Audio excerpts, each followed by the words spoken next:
प्रिय विद्यार्थियों, बॉटनी की प्रैक्टिकल रिकॉर्ड या फाइल में आपको क्या कार्य करना है वो मैं आपकी प्रारंभिक जानकारी आपको देता हूँ। जैसे हमारा जो पहला स्टडी मटेरियल है वो ऑसिलेटोरिया नामक शैवाल है।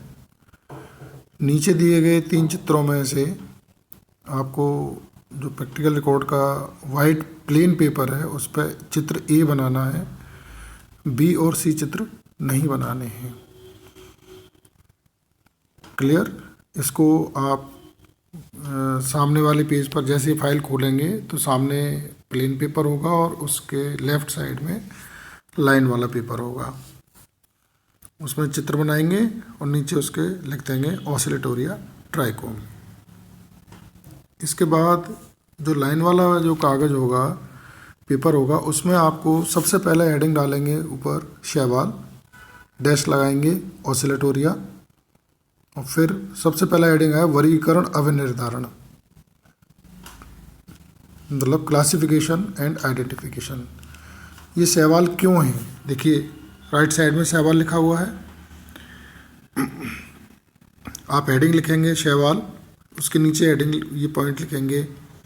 इसका पादप का थैलस नुमा एक कोशिकीय बहुकोशिकीय होता है। थैलस संरचना सरल होती है। पादप स्वयंपोषी एवं वर्णक युक्त होते हैं। कोशिका भित्ति सामान्यतः सेलुलोज से बनी होती है। ये सेंटेंस अधूरे हैं, इन सेंटेंसों को पूरा करना है। दूसरे पॉइंट में इसकी वर्ग आ जाएगा साइनोफाइसी। साइनोफाइसी में क्यों रखा गया है? क्योंकि इसमें नीले हरे रंग के प्रोकैरियोटिक शैवाल होते हैं।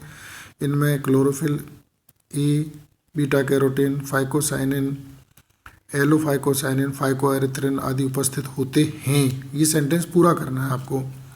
कोशिका भित्ति म्यूकोपेप्टाइड युक्त होती है या बनी होती है। जीवन चक्र में कसाव का युक्त संरचनाओं का अभाव होता है। लैंगिक जनन का अभाव होता है और जनन कायिक एवं अलैंगिक विधि द्वारा होता है। इन लक्षणों के आधार पर इसको रखा गया है वर्ग साइनोफाइसी में। गण नोस्टोकिल्स में क्यों रखा गया है? क्योंकि नंबर 1, थैलस तंतु में अशाखित व आभासी शाखित होता है। हेट्रोसिस्ट उपस्थित या अथवा अनुपस्थित होती है। प्रजनन विखंडन हार्मोगोनिया निश्चेष्ट बीजाणुओं अथवा हेट्रोसिस्ट द्वारा होता है। राइट। फैमिली ऑसिलेटोरिया में क्या रखा गया है? क्योंकि ट्राइकोम या तंतु एक पंक्ति युक्त अशाखित होता है। नंबर 2, जनन केवल हार्मोगोनिया द्वारा होता है। नंबर 3, ट्राइकोम पर श्लेष्मक आवरण अनुपस्थित अथवा अस्पष्ट होता है। वंश ऑसिलेटोरिया में क्यों रखा गया है इसको? क्योंकि नंबर 1, ट्राइकोम शाखाहीन एक पंक्तिक एकल अथवा गुच्छों में श्लेष्मी आवरण रहित होता है। और दूसरा कह रहा शीर्षस्थ कोशिका कैलेप्ट्रा युक्त होती है। ये आपको पहला हेडिंग लिखना है। उसके बाद इनके सामान्य लक्षण थैलस की संरचना के लिखने हैं, जो मैंने टिक किए हुए हैं। नंबर 1, थैलस की संरचना के लिए क्या लिखना है आपको? थैलस अशाखित तंतुनुमा, जिसको ट्राइकोम का बना होता है। ये अकेले अथवा समूह में आपस में गुथे रहते हैं तथा सभी की सतह तथा पानी की सतह पर तैरते रहते हैं। नंबर 2 में कह रहा है प्रत्येक ट्राइकोम सरल शाखित बेलनाकार एवं कोशिकाओं की एक पंक्ति से बना होता है। ट्राइकोम अविभेदित कोशिकाओं से बना होता है। इसकी अंतस्थ कोशिका के अतिरिक्त सभी कोशिकाओं का आकार समान होता है। जैसा कि आप थैलस में देख भी रहे हैं, प्रत्येक कोशिका आकार में आयताकार होती है, जिनमें लंबाई की अपेक्षा चौड़ाई अधिक होती है। ट्राइकोम या तंतु की अंतस्थ कोशिका की ऊपरी सतह उत्तल उभरा हुआ तल होता है। जहाँ पे सही का निशान लग रहा है, देखिए उसका तल उभरा हुआ है। समकक्वार या मोटी भित्ति युक्त होती है, जिसे कैलिप्ट्रा कहते हैं। सबसे शीर्षस्थ कोशिका कैलिप्ट्रा कहलाएगी। ट्राइकोम की प्रत्येक कोशिका प्रारूपी साइनोफाइसियन कोशिका होती है या प्रोकैरियोटिक प्रकार की संरचना दर्शाते हैं।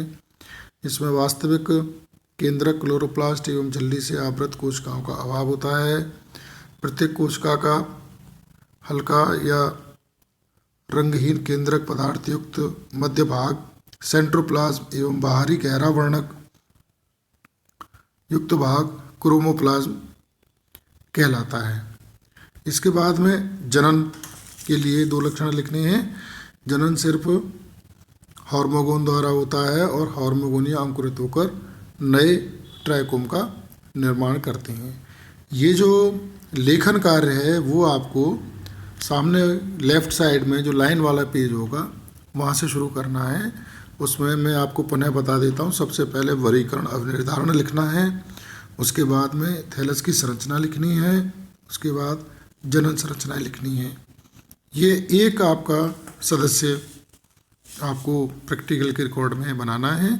जैसे ही महाविद्यालय खुलेंगे क्या परिस्थितियां बनेंगी, पर मैं आपको यही सलाह देना चाहता हूं कि आपको मैं ये आने वाले चैप्टर्स का भी मैं वीडियो और PDF डालता रहूँगा।